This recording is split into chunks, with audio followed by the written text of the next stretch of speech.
હવે સૌથી અગત્યનો 2 માર્કનો પ્રશ્ન. ડીએનએ ની બધી જ વાતો પૂરી થઈ ગઈ.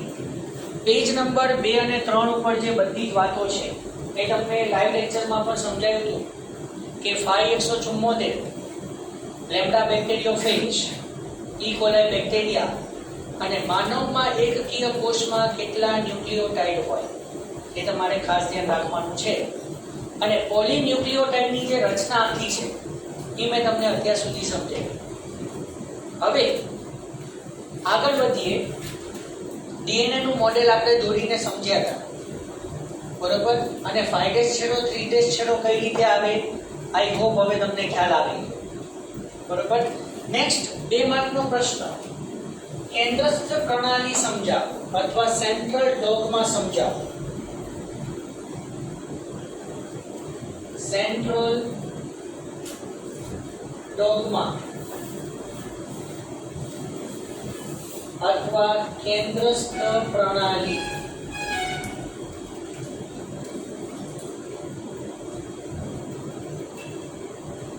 થિયરિટિકલ 2 માર્કનો પ્રશ્ન પૂછી શકે.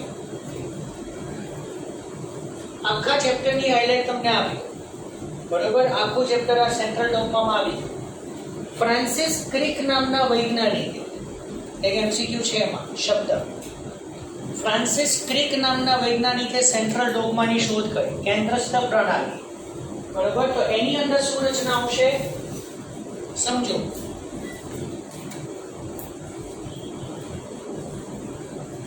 ડીએનએ માંથી જે ડીએનએ બને, બરોબર?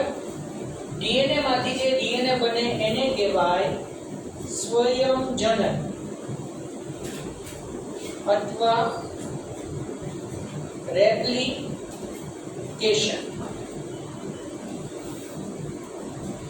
11મા ધોરણમાં 10મા ચેપ્ટરમાં આપણે ભણી ગયા કોષ ચક્ર અને કોષ વિભાજન. એમાં આપણે એમ કહેતા કે કોઈ પણ કોષ સંભાજન કે અર્ધીકરણમાં પ્રવેશ કરે એની પહેલા એને આંતરાવસ્થામાંથી પસાર થવું જ પડે. અને આંતરાવસ્થામાં 3 તબક્કા હતા. કયા? G1, S અને G2. તો ક્યારેક ક્યારેક કોઈ કોષ સંભાજન તબક્કામાં પ્રવેશ નથી કરતો અને આંતરાવસ્થામાં એનું આગળ વિભાજન અટકાવી દેશે, કોષ ચક્ર અટકાવી દેશે. એને આપણે G0 કહેતા કે ક્વોશન્ટ તબક્કો, સ્થાયી તબક્કો કે સ્થિર તબક્કો. તો જેમ કે આપણા માનવની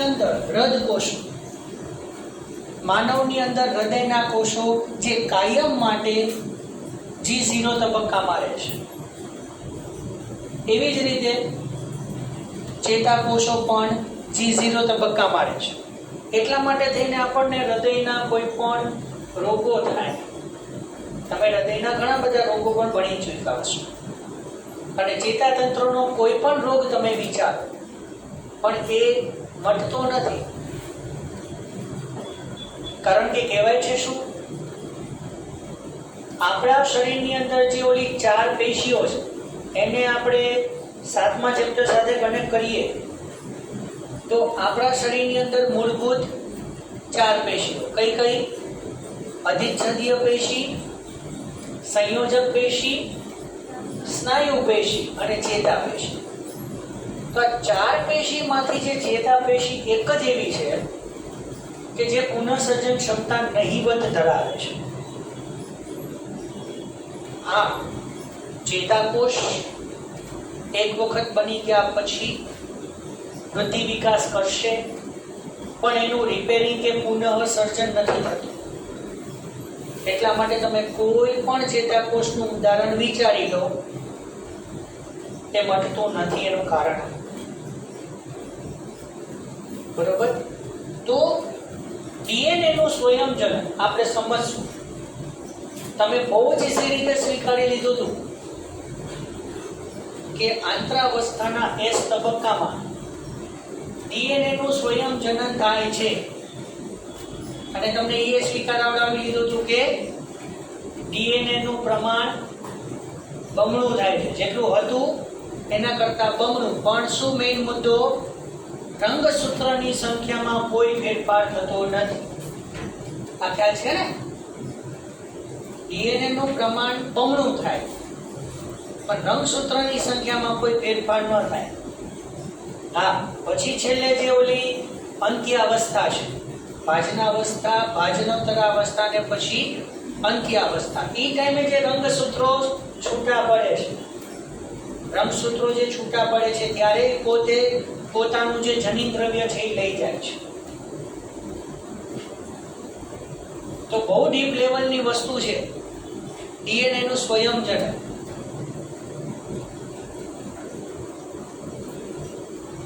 ડીએનએ નું સ્વયંજનન તમે જોશો ને તો તમને એમ લાગશે કે બહુ સોલિડ પ્રક્રિયા છે.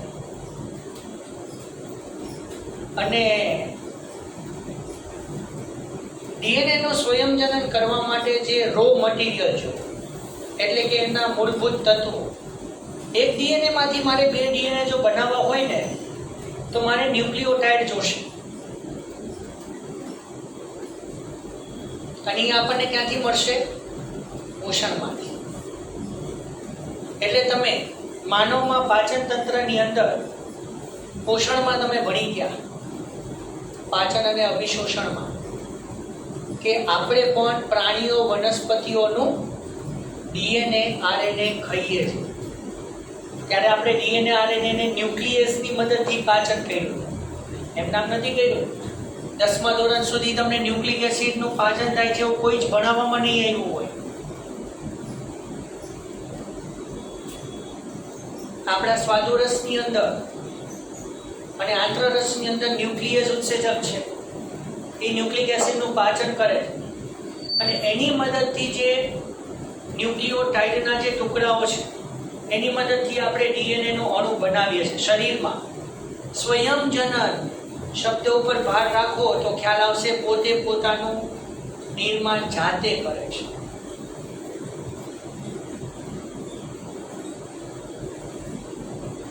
આપણને ક્યાંય પણ કોઈ જગ્યાએ વાગ્યું હોય, બરોબર, એ બહુ હકીકત તમને સમજાવું. આપણને કોઈ પણ જગ્યાએ વાગ્યું હોય, છોલાણું હોય, તો અહીંયા રૂઝ આવવાની ઘટના થાય. તો ત્યાં પાછું આપણે આધુનિક કોષવાદ એપ્લાય કરવો પડે. કોણ? રુડોલ્ફ વિર્ચો વાળી વાત. કઈ? ઓમ્નિસ સેલ્યુલાએ સેલ્યુલા. કઈ? પૂર્વ અસ્તિત્વ ધરાવતા કોષ વિભાજન થઈને નવા કોષનું સર્જન થાય છે. કારણ કે સ્લીડન અને સ્વોને જે કોષવાદ આપ્યો એની અંદર એમને નવો કોષ કઈ રીતે બને છે એનો કોઈ ઉલ્લેખ જ નથી કર્યો. ખ્યાલ છે ને આખી વાત? પૂર્વ અસ્તિત્વ ધરાવતો કોષ, હા, બહુ જ અગત્યની વાત. આપણા ચામડીમાં રૂઝ આવવા માટે ચામડીનો કોષ એ જગ્યાએ અસ્તિત્વમાં હોવો જોઈએ. હા, કેટલા પ્રકારનું ડેમેજ થયું છે, કેટલા પ્રકારની ઈજા થઈ છે, એના ઉપર ડિપેન્ડ રહેશે કે તમને રૂઝ આવવાની ઘટના કેટલો સમય લાગશે. ઘણાને વધારે વાગી ગયું હોય તો રૂઝ આવવાની ઘટના થોડા દિવસે પૂરી થાય. ઘણામાં નાનું થોડું વાગ્યું હોય તો એ તરત જ રૂઝાઈ જાય.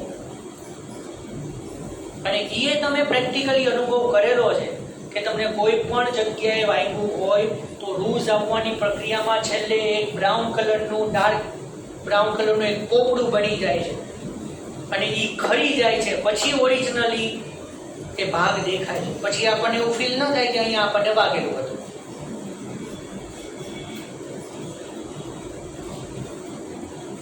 એ જગ્યાએ કોષ વિભાજન થઈને નવા કોષો બન્યા હતા. આપણે સિમ્પલ કોષ વિભાજન ને કોષ ચક્રમાં કહી દીધું કે એકમાંથી 2 કોષ બને. એ એવી સરળ પ્રક્રિયા નથી. ત્યારે આપણે કીધું કે માનવમાં એક સફળ કોષ વિભાજન દર 24 કલાકે પૂરું થાય, જો ખ્યાલ હોય તો. યીસ્ટમાં 90 મિનિટે, જો ખ્યાલ હોય તો. We can form the one cell at every 24 hours.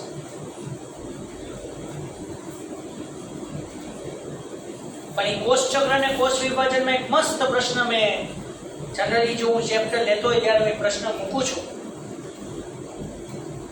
એક બેક્ટેરિયા 1 મિનિટમાં ડબલ થાય. શું? એક બેક્ટેરિયા 1 મિનિટમાં ડબલ થાય. આગલું. હવેનો પ્રશ્ન, એ બેક્ટેરિયાનું 1 લિટર દ્રાવણ ભરવા માટે, એ બેક્ટેરિયાનું 1 લિટર દ્રાવણ ભરવા માટે, બનાવવા માટે 1 કલાકનો સમય લાગે.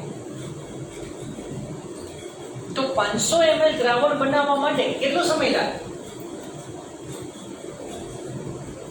ઓપ્શન્સ: 30 મિનિટ, 45 મિનિટ, 59 મિનિટ અને 60 મિનિટ.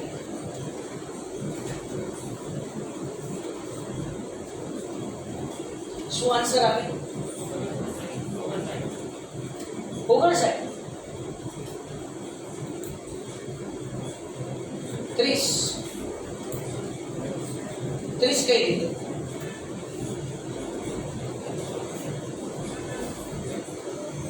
કલાકમાં લીટર તો 500 ml અડધી કલાકે બેઠું હોય ને.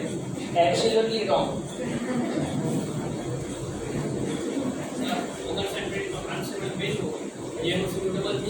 Yes, very good. ક્લુ શું આપ્યો તો? 1 મિનિટમાં ડબલ. Very good. 60મી મિનિટે 1 લિટર હતું તો 59મી મિનિટે 500 ml હોય ને. ઊંધું જાવ હોય તો જાઓ. 58 250, 57 125. આમ જાઓ. હવે 61મી મિનિટે યસ 2 લિટર. 62મી મિનિટે 4, 63 8 and so on. અને બહુ જ મસ્ત સમજવા જેવું છે. જસ્ટ 1 મિનિટ માટે. પછી આપણે સ્ટાર્ટ કરીએ. 1 મિનિટ માટે વિચારો કે 60મી મિનિટે 1 લિટર. 3 મિનિટ પહેલા કેટલું, 3 મિનિટ પછી કેટલું?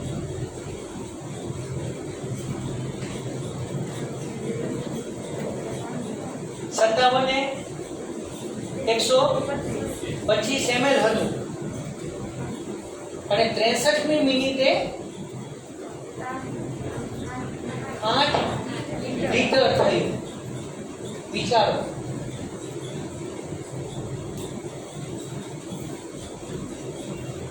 એટલા માટે આપણે કહેતા હોય છે કે ઉત્સેચકીય પ્રક્રિયા જે છે કોઈ પણ શરીરમાં થતી પ્રક્રિયા શરૂઆતમાં ધીમી હોય ને એક વખત મર્યાદિત જથ્થો આવી જાય પછી બહુ ઝડપથી વૃદ્ધિ થાય.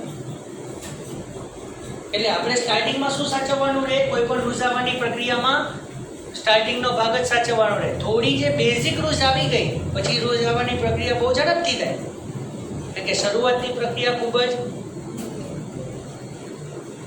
24 કલાકે 1 માંથી 2 કોષ, તો 48 કલાકે 2 માંથી 4. એટલે ડીએનએ નું સ્વયંજનન, ડીએનએ માંથી ડીએનએ બનવાની ઘટના, એને ડીએનએ નું સ્વયંજનન કહેવાય. ડીએનએ માંથી આખા ચેપ્ટરની હાઇલાઇટ અહીંયા આપું છું, બરોબર? હવે આખું ચેપ્ટર આની ઉપર ભણવાનું છે. ડીએનએ માંથી એમઆરએનએ બનવાની ક્રિયા, સ્પેશિયલી કયું? એમઆરએનએ. એકચ્યુઅલી આરએનએ બધા બને છે. અહીંયા સ્પેસિફિક એમઆરએનએ એટલા માટે કહું છું કારણ કે આ ઘટના પ્રત્યાંકનની છે. પ્રત્યાંકન એટલે ટ્રાન્સક્રિપ્શન.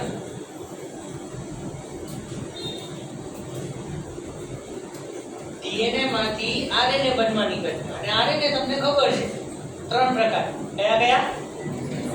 એમઆરએનએ, આરઆરએનએ અને ટીઆરએનએ. એમાંથી આપણે સૌથી અગત્યનો એમઆરએનએ. ટીઆરએનએ હકીકતમાં શું કરે છે? ટી એટલે ટ્રાન્સફર, વાહક. એનું મેઇન કામ એ છે કે ચોક્કસ એમિનો એસિડને લઈને આવો. જો આપણે આ વસ્તુ છે ને આગળ સમજવામાં બહુ કામમાં આવશે. તમને ડીએનએ આરએનએ ની કંઈ જ ખબર નહીં હોય તો તમને આગળ કઈ રીતે ભાષાંતર પ્રત્યાંકન કે જે થાય છે એ તમને કંઈ ખબર નહીં. એમઆરએનએ ડીએનએ ઉપર એમઆરએનએ જે બને છે એ ડીએનએ ઉપરથી કોઈ ચોક્કસ પ્રકારના સંકેતોને લઈ જાય. હવે આ સંકેતો એ બીજું કઈ નહીં, એસીટીજી ની વાત છે.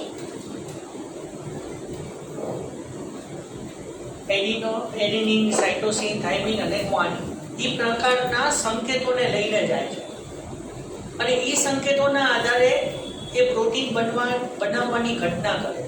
પણ પ્રોટીન બનાવવા માટે એમિનો એસિડની જરૂર પડે. એટલે એમઆરએનએ પોતે સંકેતોને લઈ જાય છે ડીએનએ ઉપરથી કે કયા પ્રકારનો પ્રોટીન બનાવવાનું છે.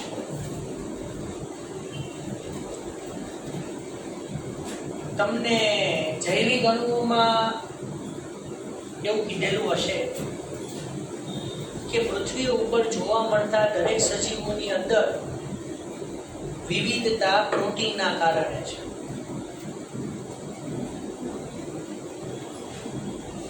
તો પૃથ્વી ઉપર દરેક સજીવોની અંદર વિવિધતા ડીએનએ ના કારણે શબ્દ ખોટો પડે?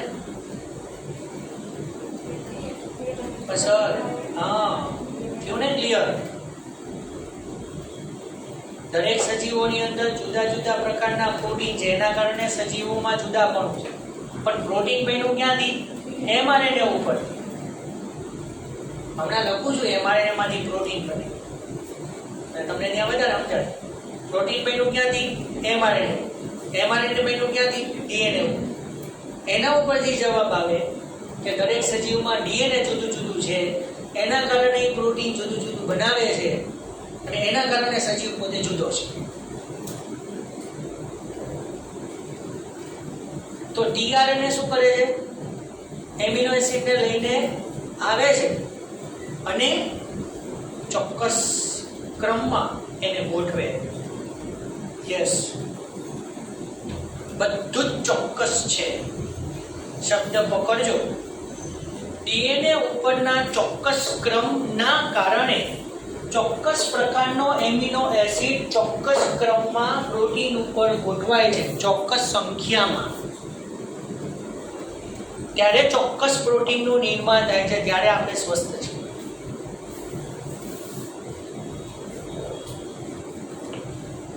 અને એક બીજી એ હકીકત, આપણા ડીએનએ ઉપર બધા જ ઘટકોનું નિર્માણ કરવા માટેના સંકેતો છે, પણ બધા જ સંકેતો એક સાથે કાર્ય નહીં કરે.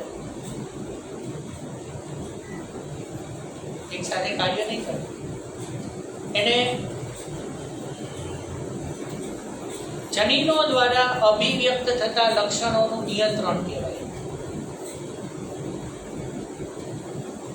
તમે અમુક વાતો જે સ્વીકારી લીધી છે ને એના જવાબ આપું છું. જઠરમાં માત્ર પ્રોટીનનું જ પાચન થાય, બરાબર ને? કે બધા ઘટકોનું પાચન થાય? જઠરમાં માત્ર પ્રોટીનનું જ પાચન, મુખમાં માત્ર સ્ટાર્ચનું જ પાચન. અચ્છા, તો આપણે ખોરાકની અંદર ખાલી સ્ટાર્ચ જ લઈએ છીએ?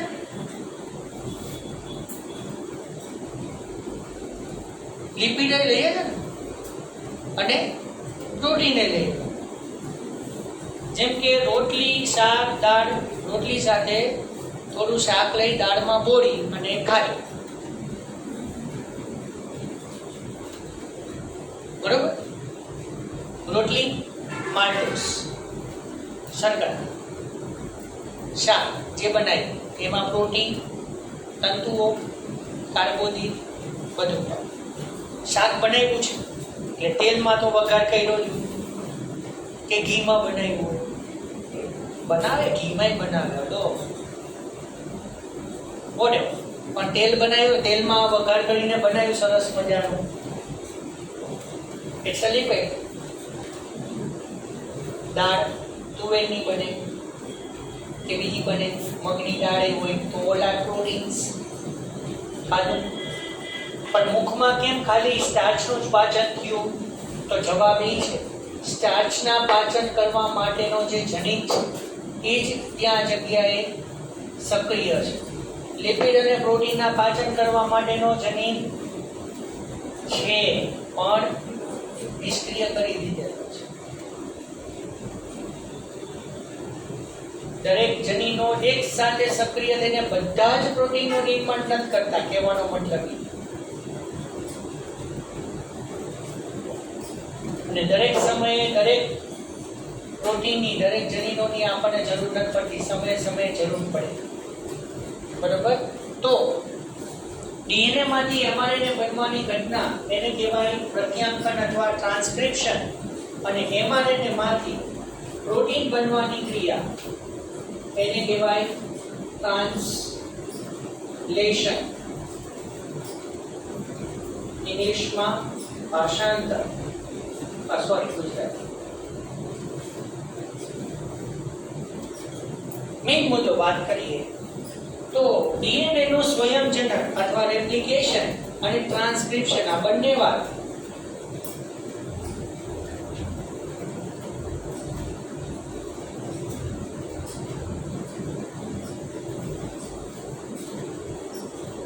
ડીએનએ નું સ્વયંજનન કોષ કેન્દ્રમાં થાય અને ડીએનએ નું પ્રત્યાંકન પણ કોષ કેન્દ્રમાં જ થાય. અને ભાષાંતર એટલે શું? પ્રોટીન બનવાની ક્રિયા એ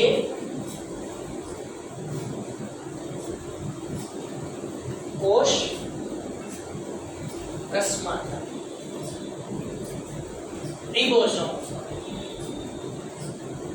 તો રિબોસોમ આપણા કોષની અંદર બે જગ્યાએ, કાં તો અંતઃકોષ રસજાળ સાથે સંકળાયેલી છે જેને આપણે આરઈઆર કહીએ, કાં તો અમુક રિબોસોમ કોષની અંદર મુક્ત છે. That's why ribosome is known as a factory of the protein.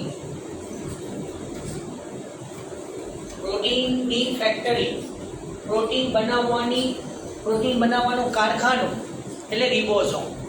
ક્યાંય પણ પ્રોટીન રિલેટેડ શબ્દ આવે એટલે સમજવો કે રિબોસોમની જ વાત હોય. તો સરસ મજાની ઘટના કોષમાં, કોષ કેન્દ્રમાં ડીએનએ માંથી એમઆરએનએ બની ગયા પછી એમઆરએનએ ઓલું જે કોષ કેન્દ્ર છિદ્ર છે ને, કોષ કેન્દ્ર છિદ્રનું મેઇન કાર્ય શું છે? કોષ કેન્દ્ર રસ અને કોષ રસ બંનેને જોડવાનું કાર્ય. તો સરસ મજાની વાત, કોષ કેન્દ્ર રસ અને કોષ રસ એની અંદર ન્યુક્લિયોટાઇડ હોય, ઈ ચાહે રિબોય હોય ચાહે ડીઓક્સીરિબોય હોય. તો જો ડીએનએ માંથી ડીએનએ બનવાની ઘટના થશે તો ડીઓક્સીરિબો ન્યુક્લિયોટાઇડ વપરાઈ જશે. કોષ કેન્દ્ર રસમાં ડીઓક્સીરિબો ન્યુક્લિયોટાઇડ જો ડીએનએ બનાવવા માટે વપરાઈ જશે તો નવા જે કોષ રસમાં છે એને મંગાવવામાં આવશે. પડે ને ખબર? તો કોષ રસમાંથી કોષ કેન્દ્રની અંદર એ જગ્યા મારફતે ન્યુક્લિયોટાઇડ અંદર આવશે અને એમઆરએનએ બની ગયા પછી એ આખું કોષ કેન્દ્ર છિદ્રમાંથી પસાર થઈને કોષ રસમાં આવી રિબોસોમ ઉપર ગોઠવાશે. રિબોસોમ ઉપર રિબોસોમલ આરએનએ નું નિર્માણ થાય છે, આરઆરએનએ, કે જે પ્રોટીન બનાવવા માટે દરેક ઘટકો પૂરા કરે છે. બરોબર? હવે આ બે માર્કનો પ્રશ્ન, આટલું જ લખવાનું છે. શેમાંથી કઈ ઘટના થઈ અને ક્યાં, ધેટ્સ ઓલ. પણ હવે સૌથી અગત્યની વાત બીજી એ કરવી છે. બરોબર? એ અહીંયા એમસીક્યુ માટે સૌથી અગત્યની,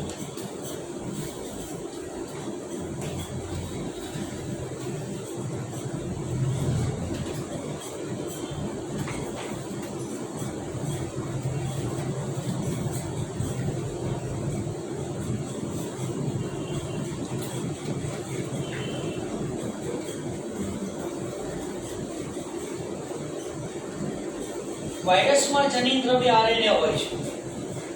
બરાબર? તો કોઈ પણ વાયરસ સેન્ટ્રલ ડોગ્માને અનુસરતો નથી. કહેવાનો મુદ્દો આ.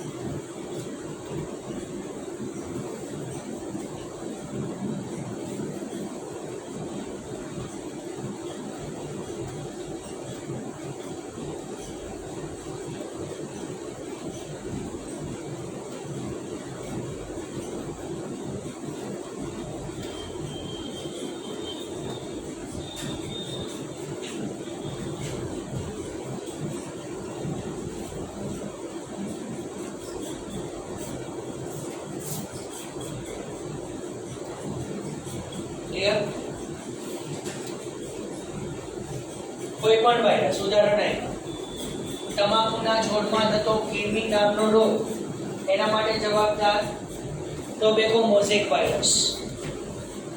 એડ્સ માટે જવાબદાર HIV અને પોલિયો માટે જવાબદાર પોલિયો વાયરસ. તો કોઈ પણ વાયરસ સેન્ટ્રલ ડોગમાને નથી અનુસરતો. સર એનો જવાબ આપો, શું કામ? એવું તો શું થાય? તો જવાબ આપી દઈએ. વાયરસની અંદર જનીન દ્રવ્ય RNA, તો વાયરસમાં જનીન દ્રવ્ય RNA SS સ્વરૂપે હોય, બરોબર? વાયરસમાં જનીન દ્રવ્ય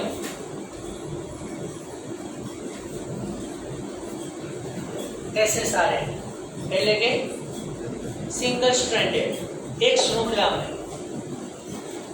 તો એ શું કરે છે? જો વાયરસનું જનીન દ્રવ્ય, ઓલવેઝ વાયરસ જે છે એ ઝેરી છે. ઓલવેઝ વાયરસ, કોઈ પણ વાયરસ છે એ ઝેરી છે અને એ હંમેશા પરોપજીવી તરીકે વર્તન કરે છે.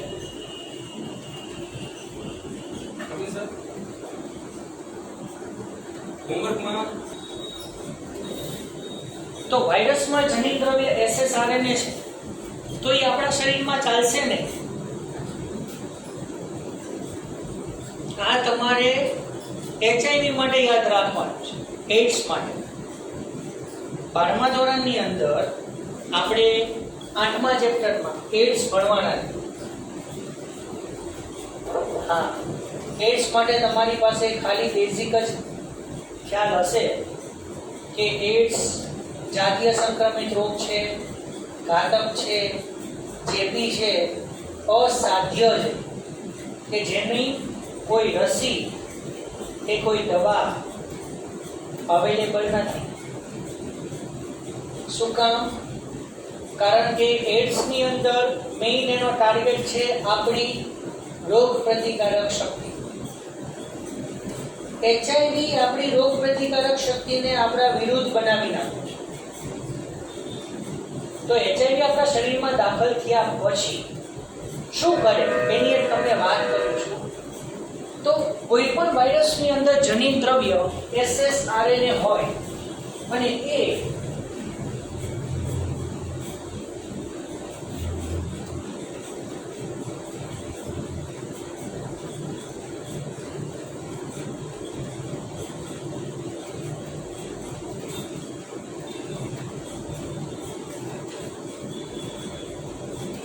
સૌથી અગત્યનું સમજ,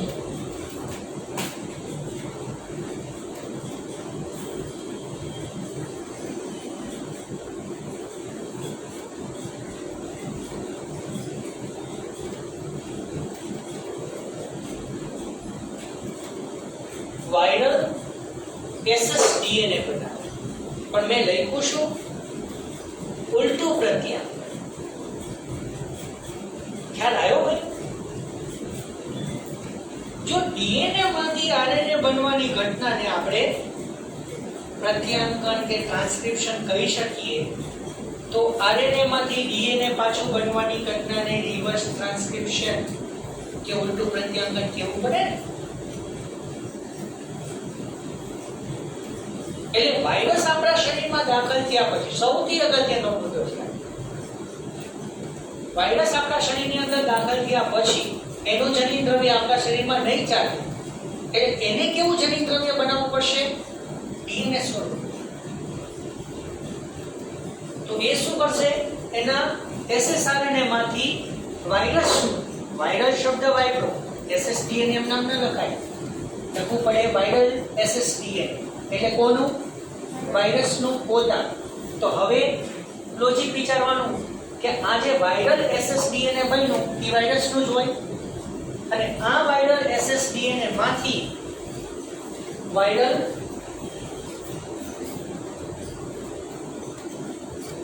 dsDNA બન્યું.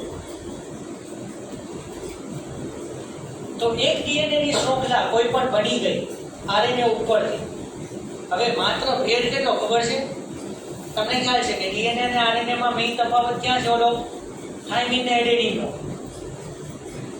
હું તમને પછી સંકેતો આપીશ, તમને કહીશ એવા સંકેતોના રિલેટેડ પ્રશ્ન MCQ માં આવે છે કે ધારો કે DNA ઉપર આ સંકેત હોય તો DNA ઉપર કેવો સંકેત આવે, RNA ઉપર કેવો સંકેત આવે, બરોબર? એ બધા હું તમને MCQ પછી કહીશ.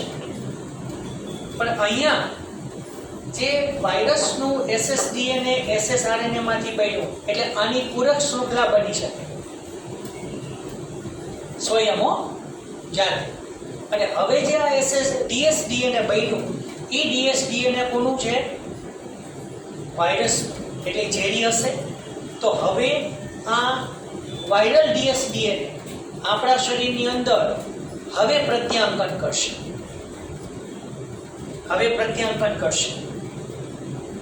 બરોબર? તો તમને એમ થાય કે સર હવે પ્રત્યાંકન કરે તો પાછું બધા શબ્દ પાછળ વાયરલ શબ્દ વાપરવાનો. વાયરલ mRNA, વાયરલ પ્રોટીન, ખબર પડે ને? અને વાયરલ પ્રોટીન જે બન્યું એ વાયરલ પ્રોટીન ઉપરથી વાયરલ ઉત્સેચકો બનવાના. એટલે જે ઉત્સેચકો કોના પ્રમાણે કામ કરવાના છે? વાયરસના કહેવા પ્રમાણે.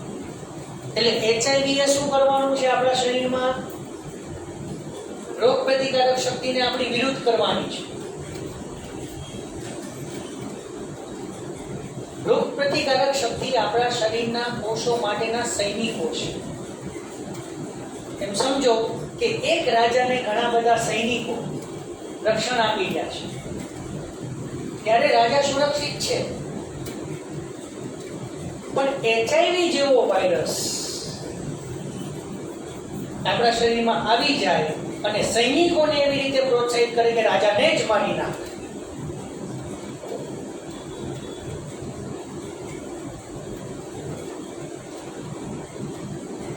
બીજો ટીપમાં જવાબ છે આપણી રોગ પ્રતિકારક શક્તિને ખબર છે કે શરીરનો કોષ કયો અને બહારથી આવેલો કોષ કયો, એને એ અનુમાન કરવું પડે, એને ઓળખવું પડે. આ બહુ અગત્યનું કામ છે. આપણા શરીરની અંદર બેક્ટેરિયા કે વાયરસ પ્રવેશ કરી દીધો તો શરીરને તો ખબર હોવી જોઈએ ને કે આ મારો કોષ છે અને બહારથી આવેલો કોષ છે. મારવાનું કોને? બહારથી આવેલા. પણ HIV રોગ પ્રતિકારક શક્તિને શું કહે છે? બધા જ કોષોને મારી નાખો. અને એનો જ ઈલાજ શક્ય નથી બન્યો. આ જ જવાબ છે. એ HIV આપણા શરીરમાં રોગ પ્રતિકારક શક્તિને સંપૂર્ણ રીતે ઘટાડી નાખે છે અને કોઈ પણ દવા, કોઈ પણ પ્રક્રિયા તમે એડ્સ માટે વાપરો તો એનો કોઈ જ ઈલાજ શક્ય નથી. એટલે સૌથી અગત્યની વાત, સેન્ટ્રલ ડોગમા, કોઈ પણ વાયરસ સેન્ટ્રલ ડોગમાને અનુસરતો નથી. એ સૌથી અગત્યનો મુદ્દો. બરોબર? અહીંયા સ્ટોપ કરી બાકીની નેક્સ્ટ લેક્ચરમાં વાત કરશું.